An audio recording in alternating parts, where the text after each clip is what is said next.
his room to scold him for being late. She finds some dangerous weapons in his bag, but she doesn't comment on them yet. Driss' work today is to drive Philippe around, but he refuses to put him in the back of a van as if he was cargo, so instead, he takes him on one of the fancy cars that don't see much use. Philippe, who first thinks this isn't suitable and says they should be pragmatic, is soon getting excited at the idea of a faster, less boring ride, although Yvonne still disapproves. When they try to leave the building, there's a neighbor parked at their entrance, ignoring the sign on the door that says it's forbidden. Driss wastes no time and goes after the guy, grabbing him by the front of his shirt and threatening him until he moves the car.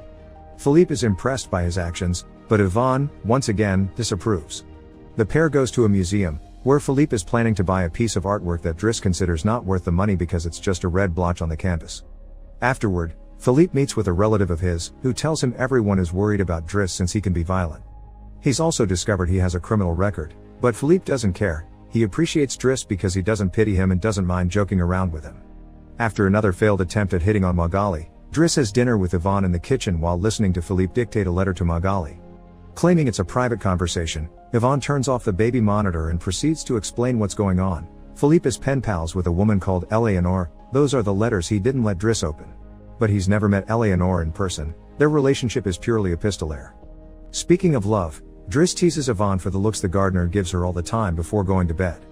He's trying to sleep when he hears some weird sounds coming from the baby monitor. Philippe is having trouble breathing. Not being capable to ignore him even if he tries, Driss goes to his room and gently guides him through the attack with soothing words and a wet cloth to wipe his face. Philippe eventually falls asleep, only to wake up again moments later, saying he needs air.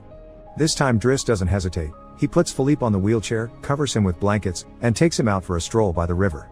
This is the first time Philippe has seen Paris at night in a long time, and now he's more relaxed. He explains to Driss that the medicine can only do so much and he's